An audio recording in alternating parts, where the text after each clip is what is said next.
E a produção de milho este ano deve crescer 3,3% em relação à temporada anterior. O milho segunda safra, que está prestes a ser instalado, é responsável por 80% da produção de todo o cereal. Mas alguns fatores podem atrapalhar o bom desempenho das lavouras neste ano. E para falar sobre o assunto, eu converso agora com o Diogo Mônaco, que é engenheiro agrônomo. Boa tarde, Diogo. Seja muito bem-vindo ao Mercado e Companhia. Boa tarde, Priscila. Boa tarde a todos. Um prazer estar com vocês aqui, conversar um pouquinho sobre a safrinha de milho que está chegando por aí. Na realidade, em alguns locais já até começou essa instalação, né? Mato Grosso tem ali um pouco mais de 4% das áreas plantadas, mas esse excesso de chuva, né, na hora da colheita da safra verão, e também tudo que está acontecendo agora com as ACAS, está atrasando um pouco a instalação dessa segunda safra de milho. O que é recomendado a fazer nesses casos? Bom, apesar da boa projeção que a gente estava tendo, né, em relação à safra soja, né, a estabilidade do clima, a gente percebe que algumas regiões ainda estão contando com alto volume de chuva ou escassez de chuvas nesses momentos, né? Então, exige alguns cuidados que o produtor pode tomar para garantir, né, uma boa produtividade da safra aí que está por vir. Uma delas é garantir a janela de plantio. É sempre importante estar atento à janela ideal de plantio da cultura para garantir que ela tenha condições de desenvolvimento ideal e também garantir uma boa genética de sementes, né? Utilizando uma boa genética de semente, você pode mitigar esses riscos aí que estão vindo devido ao excesso de chuvas e podem comprometer a produtividade. Então, sempre estar atento aí à janela ideal, caso não seja possível integrar, né, a cultura na janela ideal, atento aos manejos aí preventivos para mitigar esses riscos aí provenientes do alto volume de chuvas. Porque além de ter que se preocupar com a janela ideal, que às vezes ela fica inviável por causa das condições climáticas, atrasos, né, nos calendários de plantio, outros fatores como pragas e qualidade do solo são muito importantes. Então, como se preparar diante de um solo mais encharcado, como é o caso do Brasil Central, ou de um solo muito mais seco, como é o caso do Rio Grande do Sul, que teve uma má distribuição das chuvas?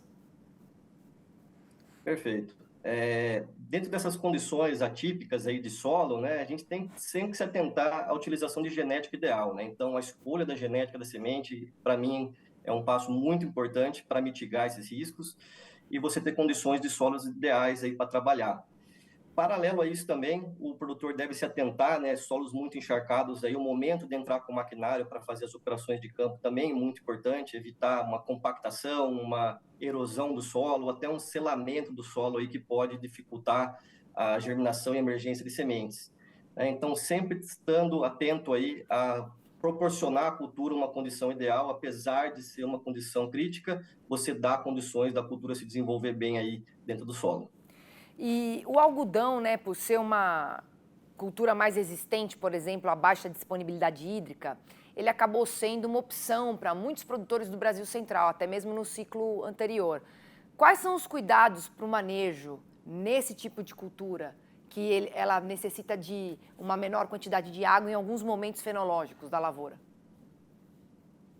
O algodão é sim considerado uma cultura mais rústica, né, em relação às condições climáticas, então ele tem uma capacidade aí de suportar certo estresse hídrico, né, em certos momentos, mas também devemos tomar certo cuidado com a cultura do algodão, é uma cultura que exige um manejo bastante delicado em termos de utilização de fungicidas, cuidar com o espaçamento das plantas para que tenha condições ideais aí para não criar doenças, e outros fatores aí como regulador de crescimento, que devem entrar nesse manejo aí da cultura, né? A gente, como Sharp, aqui trabalha bastante também com a parte de manejo de populações para evitar condições aí que favoreçam, né, o aparecimento de doenças e causam riscos aí à alta produtividade da cultura. Então, também a utilização de tecnologias aí como taxa variável de semente pode ser utilizada na cultura. Regulador de crescimento em taxa variável também é uma opção que nós disponibilizamos dentro do Field Manager. Então, alguns manejos aí que o produtor tem que se atentar, apesar de ser uma cultura resistente, né, à seca, também é uma cultura muito suscetível aí à competição por daninhas, né? Então, o manejo de herbicida, o momento certo de aplicação também é algo que o produtor deve se atentar aí.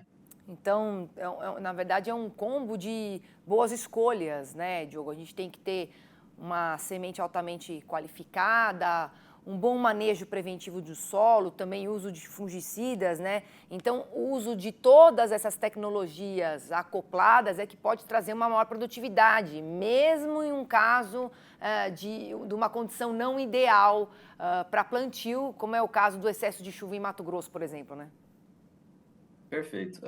A gente costuma brincar, né? As condições meteorológicas nós não conseguimos controlar, mas tudo além disso que nós conseguimos mitigar e ter um controle maior é muito importante. Então, condições de solo, condições fitossanitárias da cultura, semente, conforme a gente mencionou aqui, o mais importante, né? Garantir que tenha uma genética que seja tolerante a doenças, a pragas e também não cause danos aí em relação a perdas de produtividade futuras. Então, realmente é um manejo completo, integrado da cultura que garante um máximo potencial produtivo, apesar das condições atípicas aí. Tá certo, Diogo. Quero agradecer muito aqui sua participação no Mercado e Companhia. Excelente fim de semana e até uma próxima.